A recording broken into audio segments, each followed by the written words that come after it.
Martinique Actualité.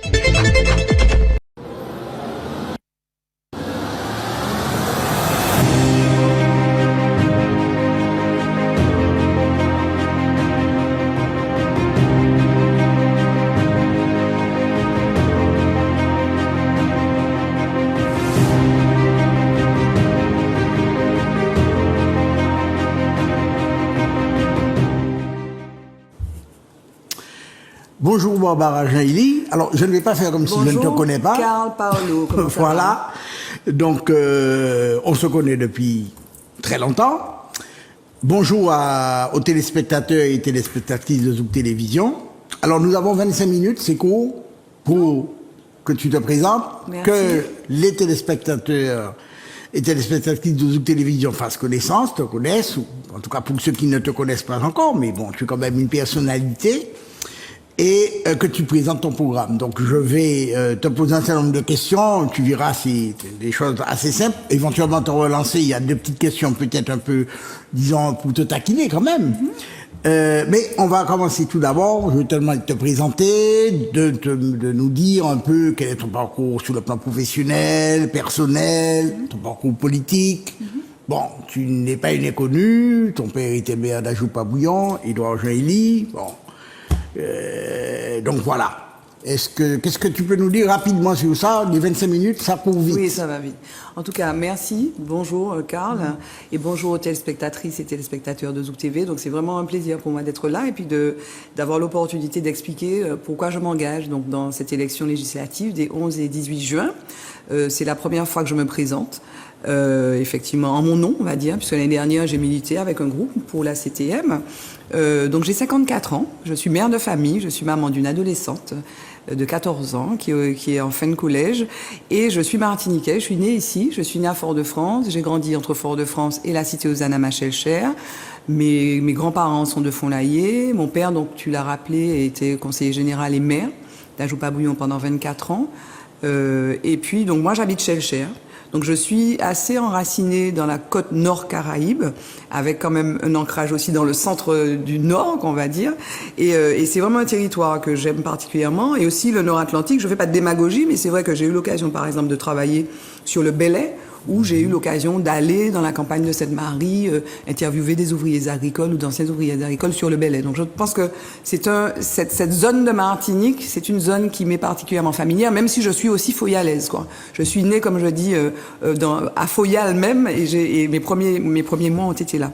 Alors, mon parcours professionnel en quelques mots, hein, tu as fait allusion à, si tu veux, un peu ma petite notoriété à l'échelle de notre département, de territoire. Je suis journaliste, j'ai fait des études de droit à Paris 1.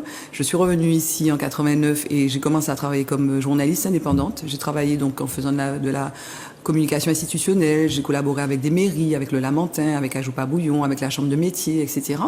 Et puis après, j'ai participé au lancement d'ATV, Anti-Télévision, qui était la première chaîne locale.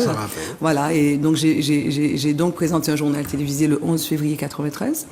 Et puis après, je suis partie, j'ai contribué au lancement d'une autre chaîne de télé. Finalement, j'aime bien lancer des choses, j'aime bien avoir des projets. Et en fait, porter un projet du début jusqu'à la fin. Donc, on a fait Trace avec Olivier, Géraldine Pamphile, Nadia Tubiana notamment, qui a été la première chaîne de télévision sur les cultures urbaines en France. Et donc, c'était une chaîne qui donnait de la visibilité à des gens qui n'en avaient pas et qui, pour autant, produisaient de belles choses, des choses au niveau culturel, musical, etc.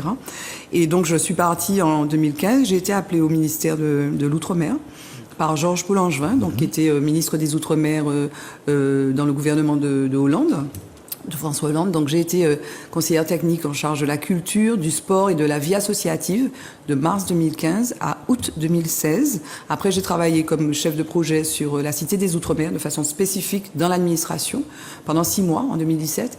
Et puis au lieu de revenir, enfin de rester en France pour continuer à travailler éventuellement à la DGOM, j'ai préféré rester chez moi, enfin comme j'étais revenue en vacances, rester et travailler autour des livres que j'édite depuis quelques années, donc des livres jeunesse, CD, la collection Sina. Et donc, voilà, j'ai relancé la société que j'avais créée en 2013, Diaspora Mix, autour de ça. Donc, en fait, cette société abrite mes activités.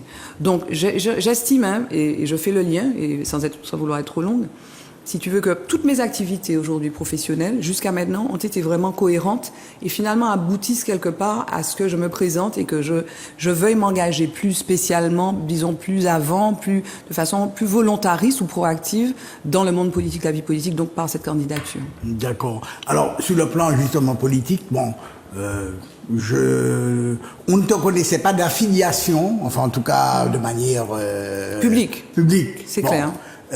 Sauf, comme tu l'as rappelé tout à l'heure, dans le cadre des précédentes élections territoriales, tu as participé, tu étais sur la liste patronnée par Catherine Conconne, oui. Martinique Ensemble. Tout à fait.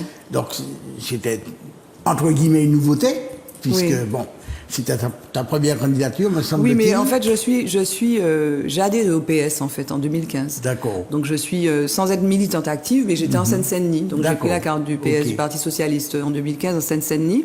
Et puis quand je suis arrivée ici aussi, j'ai pris la carte de la Fédération socialiste de la Martinique. Et donc j'ai un peu discuté avec notamment avec Béatrice Bellet, qui est une camarade, pour qui j'ai beaucoup de sympathie, d'amitié. Mais l'année dernière, en effet, j'ai souhaité, si tu veux, être un peu plus active, dans un mouvement qui, moi, me donnait l'impression d'être un peu plus actif, engagé pour un changement, notamment du personnel politique, des idées, de la méthode, etc. Donc c'est avec beaucoup de passion et beaucoup d'envie, beaucoup de joie que j'ai participé à cette campagne aux côtés de camarades, donc pour cette liste qui était menée par Catherine Conconne. Et c'est vrai que c'était la première fois que j'étais militante, mais en même temps, quand tu travailles dans un cabinet ministériel, par exemple, sur des sujets aussi importants que la mémoire, la culture, le sport, la vie associative, si tu veux, tu es de plein pied dans la politique. Et j'ai coutume de dire que c'est vraiment là, si tu veux, j'ai fait des études de sciences politiques, bon, ça fait longtemps, mais j'ai toujours eu un intérêt pour la politique, j'ai toujours voté, enfin voilà, si tu veux, la chose publique m'intéresse, mais c'est vraiment là que j'ai conçu, si tu veux, la nécessité, si on veut changer les choses, si on a la volonté d'agir et de changer les choses, je me suis dit, mais c'est vraiment là qu'il faut être. C'est-à-dire que c'est en politique, à l'action politique, dans le mouvement politique, l'action, et vraiment qu'il faut être, quoi, voilà. D'accord. Alors, j'ai pris connaissance naturellement de ton communiqué du 27 avril, par lequel tu annonces ta candidature. Tout à fait. Et j'ai relevé un certain nombre de termes, lassitude, défiance, indifférence, vote pour les extrêmes, populiste, crise morale, peine à incarner l'expérience. Bon, le constat que tu apportes, il est cinglant. C'est pas le tien, Karl? Est-ce que tu parles d'une Non, mais on peut en parler. La question, je ne suis pas candidat. Tout à fait. Non. Oui, il est sans concession, mais il n'est pas sans espoir. C'est-à-dire que ce n'est pas parce que tu dresses un tableau que tu veux lucide et réaliste d'une situation que pour autant tu sois déprimé. Moi, je suis absolument pas déprimée. Je suis absolument dans l'offensive et dans la volonté d'agir. C'est d'ailleurs en quelque sorte le slogan de ma candidature. Et je pense que un tel, alors si tu veux, pour pouvoir se positionner, c'est vrai qu'il faut partir du constat, d'accord? Donc il y a des éléments qui sont négatifs, il y a des éléments qui sont sombres, mais en même temps, c'est finalement le terreau d'une action qui peut être positive justement si on a envie d'agir, comme je dis, et si on veut se projeter vers l'avenir. Tu comprends? Donc, quand je parle de défiance, bon, les taux d'abstention aux dernières élections sont catastrophiques. Donc, ils marquent une désaffection du public, mais ça n'est pas propre à la Martinique, il faut se le dire, même si c'est dans des proportions assez considérables ici, mais c'est pas propre à la Martinique. C'est un mouvement général qui a à la fois à voir, à mon avis, avec la politique elle-même, mais la société, l'évolution de la société. Aujourd'hui, les gens se déterminent plus par la façon dont ils consomment que par la façon même dont ils produisent ou la façon dont ils vont interagir avec les autres. Tu vois, donc on est d'abord individualiste, c'est le monde qui veut ça, c'est-à-dire que on est rentré dans cette ère de consommation qui détermine les identités. Donc aujourd'hui, un citoyen, c'est quelqu'un qui doit faire l'effort de l'être, quoi. Et moi, j'ai envie de réveiller. Ce que je veux faire à travers ma candidature, c'est de réveiller cette fibre-là, parce que je pense que la vie en société, la vie dans la cité, mérite que chacun fasse attention aux autres. Et pour moi, par exemple, le vote, c'est une façon de dire à l'autre, allons faire cause commune, allons faire peuple, mais allons faire cause commune. Allons se préoccuper finalement de ce qui va nous intéresser tous. On n'est pas d'accord, on peut ne pas être d'accord, mais on peut en discuter et puis se mettre d'accord sur les modalités, si tu veux. Voilà. Alors, bon, tu as évoqué l'abstention, c'est vrai. Cela dit, pour nuancer un peu, l'abstention présidentielle était inférieure à l'abstention territoriale. Oui, mais c'est généralement Donc, bon, ce qui peut paraître à un moment où beaucoup de gens, Martinique c'est en nous, enfin depuis 2009, il y a beaucoup de propos de ce genre qu'on entend de manière plus ou moins permanente. Bon. Mais par exemple, il y a eu un référendum, enfin la dernière grande consultation qu'il y a eu sur l'article 73-74, Oui. il n'y a pas beaucoup non plus de participation. Mais globalement, il me semble, sans avoir les chiffres en tête, les élections qui fonctionnent le plus de tout temps, c'est les élections présidentielles et les élections municipales.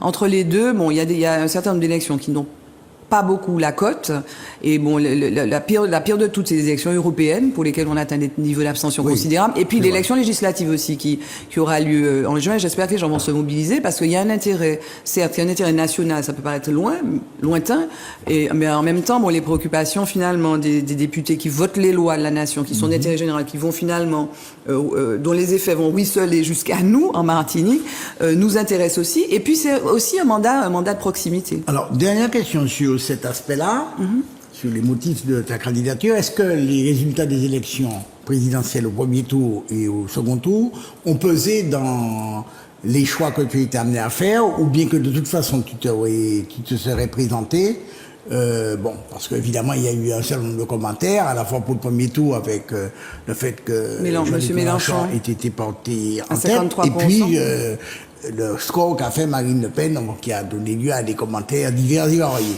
Non, ça n'a pas d'incidence sur ma décision de me présenter. Voilà, non. D'accord. Bon. Alors, est-ce que tu étais donc candidate aux élections territoriales sur une liste patrouillée par Catherine Cocon, le mouvement Martinique Ensemble? Est-ce que ce mouvement te soutient? Pas du tout. Non, pas du tout. Ta candidature est indépendante. Ma candidature est indépendante. Je ne suis pas membre du parti. C'est-à-dire que j'ai participé au mouvement pendant l'élection, pour l'élection territoriale, et je n'ai pas adhéré au parti. Très bien. Donc ça permet de clarifier les choses. Alors, tu es donc candidate sous la circonscription nord de la Martinique. Est-ce que, pour toi, cette circonscription est singulière par rapport aux trois autres? Elle me semble... Alors, déjà, au niveau administratif, elle est un peu plus vaste. Absolument. Tu as 17 communes, dans les autres, par exemple, Fort-de-France et Fort-de-France. Oui, tu vois, voilà. dans le sud, c'est plus petit, etc. Donc, c'est un territoire qui est plus vaste que les autres. Et bon, et du point de vue de la campagne, si tu veux, c'est un peu plus coûteux. Il faut aller dans toutes les communes, surtout que, comme... Plus vaste et plus contrasté, peut-être, non? Contrasté, ça peut se discuter, oui. Entre le Nord-Atlantique et le Nord-Caraïbe, bon. Oui, mais oui, tout à fait. Oui, bon, mais en même temps, si tu veux, je pense que ces deux parties du Nord, donc, ont en commun la richesse du patrimoine, tu vois. Donc, il y a des choses au niveau culturel, certes. Après, il y a des choses qui effectivement, qui les rassemblent. Bon, la situation, si tu veux, comment te dire, l'aménagement du territoire, qui les met un petit peu, tu vois, qui met cette zone du Nord, en retrait sur un certain nombre de choses. La typologie, la sociodémographie, le fait que le taux de pauvreté, par exemple, dans le Nord, et notamment, tu vois, les communes de Cap-Nord, qui est pas exactement le même territoire, hein, puisqu'il y a Saint-Joseph dans la Circo Nord, la Circo 2, mais les communes de Cap-Nord, par exemple, ce sont des communes où tu as le taux de pauvreté qui est plus important, qui est de 27%. Tu as un taux de pauvreté chez les femmes, notamment. Donc il y a des caractéristiques, bon, les caractéristiques aussi économiques, si tu veux, une certaine forme aussi d'enclavement dans certains cas, pour certaines communes. Si tu parles de Grand-Rivière, par exemple, il y a des questions qui sont posées sur l'accès à Grand-Rivière. D'ailleurs, ces temps-ci, il y a une question qui est posée avec le parcours des éoliennes, etc. Donc si tu veux, il y a des spécificités, effectivement, du point de vue politique et du point de vue de ce qu'on peut proposer de façon spécifique, même si, je le répète, un député va voter les lois de la nation, donc si tu veux, mais il peut avoir un intérêt spécial pour sa circonscription. Enfin, il est député de la Martinique, de toute façon. Oui, il est député de la Martinique. De la circonscription. C'est ce que je dis, mais au-delà, il est député. Il est député, donc il est élu dans une circonscription, il est député de la Martinique et il est député de la France. Absolument. Tu vois, un député, je le dis, un député, on ne le souhaite pas, mais un député français, qu'il soit martiniquais ou de Mayotte ou de la Creuse, il pourrait être amené à voter, je sais pas, l'entrée en guerre de la France, quoi, par exemple. Tu vois, ou bien comment dire, le rétablissement du service militaire. Ou une loi pour permettre que les tribunaux aient à connaître de l'affaire du chlordécone, par exemple. Par exemple, oui. Ce qui est le cas d'ailleurs. Pour le moment, il n'y a pas de loi. Puisque, bon, Oui, non, il n'y a pas de loi, mais la question... La question est, puisqu'il est question qu'il y a un non-lieu. Alors, sur ce problème-là... Il y a deux choses. La question du chlordécone impacte toute la Martinique, mais en particulier le Nord. Le Nord, tout à fait. Tout à fait. Alors, c'est ton appréciation de cela. Moi, je pense qu'il y a deux choses. Hein. Donc, il y a le volet judiciaire. Donc il faut que, alors c'est vrai qu'on nul ne peut se satisfaire d'entendre dire qu'il y a un non-lieu, quoi. Ça n'est pas possible. Pour moi, c'est le plus gros, enfin c'est un des plus gros scandales sanitaires de France des dernières années. Il y a eu le sang contaminé, il y a le chlordécone. Donc il y a des problèmes de prescription qui ont été posés. Moi, je ne suis pas dans le dossier. Une fois, j'ai eu à m'entretenir avec Harry Durimel, qui pour moi a été l'un des fers de lance en fait de cette affaire, absolument, très sérieux, qui s'en occupe depuis très longtemps, qui est maintenant maire de Pointe-à-Pitre. Mais bon, il y a une technicité du dossier qui m'échappe, je dois dire, puisque bon, en droit français, tu as des prescriptions différentes selon les motifs que tu évoques. Ça peut être prescrit, ça peut pas être prescrit. Bon, j'espère qu'on va trouver le bon motif pour que ça ne soit pas prescrit. Parce que c'est un scandale d'État. C'est pour ça qu'en cas de ce cas, enfin, je pense que la loi peut. Voilà, je pense que les écocides doivent être punis et que les écocides, on doit s'arranger pour qu'il n'y ait pas de prescription. Ou alors qu'il n'y ait pas de prescription. Aujourd'hui, vu l'état du monde, je sais qu'on parle du rapport du GIEC ces derniers temps, il faut qu'on adresse sérieusement ces questions-là. Quand on parle du chlordécone, je veux faire un petit lien avec... J'étais récemment membre d'un jury, en fait, de festival de cinéma qui s'appelle Les Révoltés du Monde, mais extraordinaire, qui est organisé par Protea. Et on a décidé de décerner le coup de cœur du jury à un film qui s'appelle Arica, qui est un documentaire d'une heure et demie, qui est fait par un Chilien. En fait, ça parle exactement l'histoire du chlordécone ici. Ça se passe au Chili et tu as un petit village Arica où les enfants naissent mal formés, il y a des problèmes de cancer, etc. Pourquoi? Parce que tu as une compagnie suédoise absolument, qui exporte des produits toxiques. Dans ce petit village.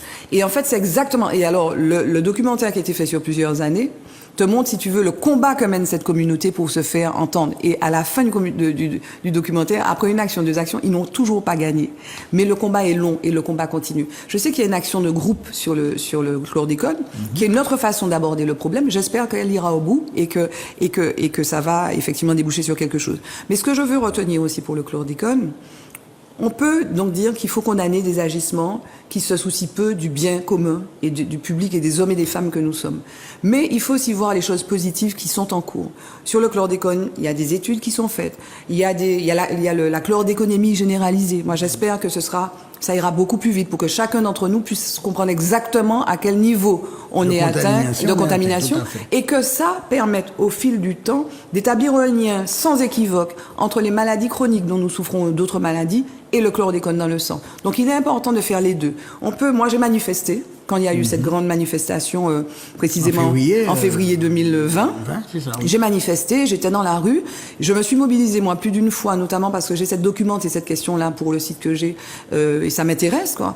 Et j'étais allée notamment en 2018, début 2018, il me semble que c'était février ou mars 2018, à l'appel de 21 organisations martiniquaises au Lamentin. Il y avait des états généraux, des choses très intéressantes. Et je trouve que c'est une question importante sur laquelle il faut nous mobiliser, mais le faire avec, si tu veux, détermination, mais aussi en se projetant de façon aussi positive, tu vois, dans les actions qui peuvent nous en libérer. Alors, en dehors de cette question-là, on pourrait évoquer celle des sargasses aussi. Bon, oui, on peut parler de la santé en général aussi. La santé. Quels sont les principaux axes de ce que je veux faire. Voilà, tes propositions et sur lesquelles tu entends mobiliser les électeurs de la circonscription. Alors, il y a beaucoup de choses. Tu vois, il y a beaucoup de choses. Si tu devais en citer 3 ou 4. Alors, je vais continuer sur la santé. Je vais continuer sur la santé. Je pense que la santé, donc on a parlé du chlordécone, mais il y a toutes les maladies chroniques dont on souffre.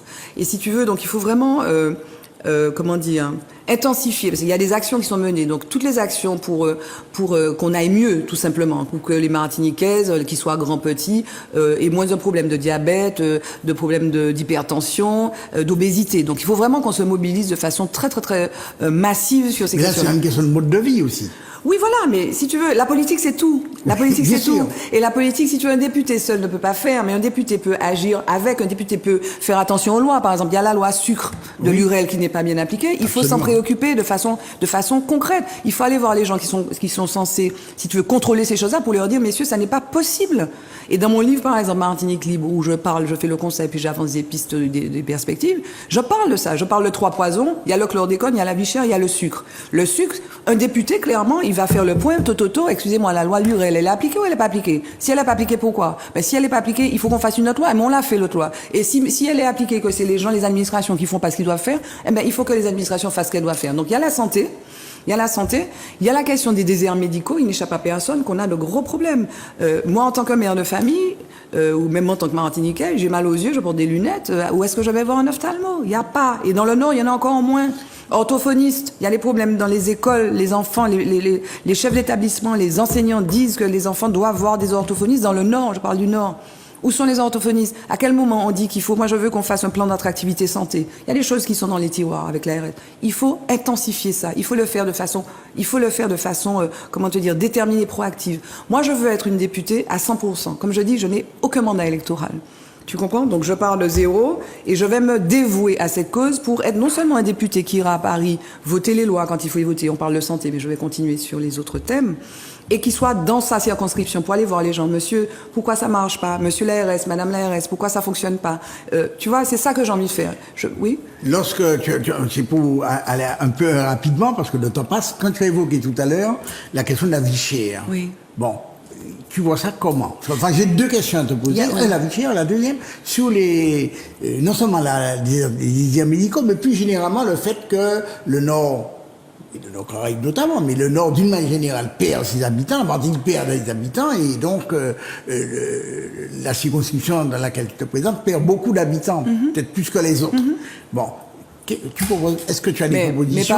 Mais par exemple, déserts médicaux. Quand tu es dans un comment te dire, un bassin de vie qui a pas de médecin. Oui, c'est clair. Mais tu restes pas.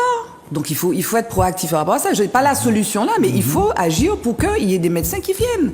Si tu veux, donc si tu dis quel est l'objectif? L'objectif c'est qu'il y ait des médecins. Quelles sont les voies et moyens pour y arriver? On se donne les voies et moyens. Mais il faut que quelqu'un le dise de façon audible et de façon presque énervée. Dans certains cas, on est énervé. Ça marche, mais il faut s'énerver un peu peut-être. Tu vois ce que je veux dire? Il faut s'énerver plus longtemps. Ou plus longtemps. L'énervement a tendance à peut-être être un peu ponctuel, non? Non, mais là, en l'occurrence, il s'agit de notre santé, si tu veux. Santé, donc il faut effectivement des équipements pour que les gens fassent du sport. Il faut faire de l'information. Mais je te dis la question des médecins qui doivent être à tel endroit. Il faut trouver les moyens. Il y a des gens, il y a d'autres régions qui trouvent la solution. Donc la question de la santé pour moi importante, la question de l'éducation aussi importante. Tu parlais de la vie chère. La vie chère, si tu veux, donc il y a des choses qu'on peut voter. Bon, il y a des chèques, des indemnités ou des chèques pour pouvoir compenser l'inflation, etc. Enfin, il y a quelque chose qui s'est passé très récemment et qui amène tous les Martiniquais à se poser une question simple. Comment un opérateur comme Free peut venir avec un abonnement à 9,90 €, moins de 10 € quand tous les autres, pour le même type d'abonnement, sont à quasiment 60 €, voire plus. Tout à fait. Et je veux dire, il y a soit Free va à perdre, ce qui est interdit, et donc il y a, je veux dire, il est peut-être, M. Xavier est peut-être philanthrope, ce que je ne crois pas, soit il y avait un peu d'exagération dans les tarifs. Un peu, c'est un euphémisme. Moi, ce que je dis un peu pour ne pas me faire poursuivre par qui que ce soit. Non, on est des vaches à lait. Il faut. D'accord. Mais alors, par rapport à ça, je dis. Les gens ont l'impression de se faire escroquer, couillonner, tromper en permanence. Moi, ce que je veux, et je l'ai écrit dans mon livre, et je pense qu'il faut aller chercher les causes, je veux de la transparence. J'ai besoin de comprendre. Je dis pas que on m'escroque. Je dis pas ça forcément, puisque je sais pas comment le truc est constitué. Tu vois ce que je veux dire? Quand tu vas sur le site de la SAR, on a beaucoup parlé du bidon de gaz. Tu vois qu'il y a une partie distribution. Qu'est-ce que ça veut dire, distribution? Là, il y a une mission de l'inspection générale, Bercy, qui va, normalement, il me semble que le dossier, le rapport devrait être livré dans pas longtemps. Il faut qu'on comprenne ce qu'il y a dedans. Une fois qu'on a compris, si effectivement. Mais ça paraît quand même bizarre. Non, attends. En permanence, on a besoin ce sont des choses qui sont nouvelles. Non. Oui, mais est-ce qu'il y a des gens qui poursuivent tu sais, en journaliste, tu as le droit de suite, tu sais. Oui, tu bien poses sûr, une question, voilà. tu la reposes. Tu as pas répondu, on la repose une 3e fois, 4e fois, 5 fois. Quand tu vas dans des procès, les avocats qui veulent qui veulent comprendre la réalité, ce qui s'est passé, ils posent la question 10 fois. Il faut poser la question 10 fois, mais il faut que des gens le fassent. Si tu veux, donc il faut que tu aies des personnes qui, comme qui moi, doit le faire? eh ben, une députée qui n'aurait que ça à faire, parce que si la députée, elle est conseillère territoriale, qu'elle est conseillère municipale, qu'elle est ceci, qu'elle est cela, elle pourra pas. Moi, en tant que députée, je n'ai aucun mandat électoral, je te dis, je me fais fort sur les thèmes qui sont pour moi importants. On a parlé de la santé, la sécurité, la vie chère, effectivement, la question de l'éducation et la question de développement durable. Il faut être derrière ce qu'on dit. Tu vois ce que je veux dire? Tu ne peux pas, on a 24 heures dans une journée, tu ne peux pas faire ça, plus ça, plus ça, plus ça, plus t'occuper de tes enfants. Parce que tu as des enfants, il faut s'occuper des enfants. Sinon, après, c'est des problèmes. Absolument. Tu vois? Et même si les femmes s'occupent beaucoup des enfants, si tu veux, il faut se donner les moyens. Donc, pour revenir, en fait, à Free, je l'ai écouté, monsieur Xavier Niel, mais j'ai trouvé ça extraordinaire. Donc, il est fort peu probable que monsieur Niel commercialise une offre et puis se dise qu'il va perdre. En revanche, il dit, il a une vision, effectivement, qui est pas forcément, qui est une vision qui est, bon, en même temps, c'est de bonne guerre, hein, il vend son produit, mais qui a une vision qui est au service aussi du consommateur, en disant, arrêtez de vous faire avoir. Moi, ce que je veux comprendre, c'est comment se constituent les prix. Comment se constituent les prix? Aujourd'hui, il n'y a pas de visibilité suffisante sur la constitution des prix. Et je rajoute, s'il te plaît, et si tu permets, Karl, des marges. Tu comprends? Aujourd'hui, moi, je te dis, une fois, j'ai fait une course, je suis revenue de l'aéroport, j'ai pris ma voiture avec ma fille, on est arrivé chez nous, j'ai halluciné de voir le compteur tourner vite. Comment est constitué? Qu'est-ce que ça veut dire? Alors, peut-être, il y a une explication. J'aurais voulu juste qu'on me dise comment est constitué le prix, effectivement, de yaourt, comment est constitué le prix de mon forfait, télé, etc., etc. Les œufs sont chers en Martinique. Le prix des œufs. Le prix des œufs. Alors les œufs, ils sont produits ici pour la plupart. Voilà. Mais ils restent chers. Mais voilà, donc il y a aussi, si tu veux, et d'ailleurs dans quelque part, tu sais, dans cette défiance dont je parlais, qui est pas seulement à l'égard d'ailleurs des politiques, hein, il y a le fait que tu ne connais pas, tu ne comprends pas, tu vois. Donc il y a vraiment un enjeu à ce qu'il y ait plus de transparence en fait sur les prix, la constitution des prix. Il y a un problème que le Nord Caraïbes et le Nord Atlantique connaissent, hein, c'est ce problème de retrait de traits de côte, d'érosion. Donc tu as parlé de développement durable. C'est vraiment un problème préoccupant, puisqu'il y a des communes qui vont être... c'est pas une nouveauté. Hein. Moi, je me rappelle de cette Marie qui a déménagé de son fond de mer pour créer le quartier qu'on appelle Villeneuve. Hein. On a transféré une partie de la population de ce côté-là pour laisser libre la façade maritime du côté du Tomboulo. Bon, est-ce que ça aussi c'est une préoccupation pour essayer de stabiliser la côte et éviter que les gens... Alors je pense qu'il faut effectivement qu'on soit tous au fait de ce que c'est. Il me semble que Cap Nord, dans le cadre du SCOT, il me semble qu'il y avait une étude qui avait été menée sur la perception précisément de ces problématiques-là. Les gens ne s'en préoccupent pas. Ils ne savent pas ce que c'est. Donc je pense qu'il y a un gros défi. Tu vas tout à l'heure parler de la constitution du prix. Globalement, on a ce défi aussi de faire savoir, tu vois, de communiquer, de faire comprendre ce que c'est. Au niveau des aménageurs, mais effectivement, certaines villes sont déjà engagées d'ailleurs dans une prospective, par exemple une vision le Prêcheur l'a fait, le Carbet l'a fait, Trinité aussi s'est engagée sur cela, et c'est très intéressant. Il faut qu'on change notre façon d'habiter notre île. Et donc, ça contraint effectivement les aménageurs. Très... Eh bien, notre émission est quasiment terminée. C'est une blague. Mais oui, malheureusement, donc nous aurions pu encore continuer cet échange encore bien longtemps. Je vais remercier je vais d'abord te remercier pour ces quelques explications, mais j'espère qu'il y en aura d'autres.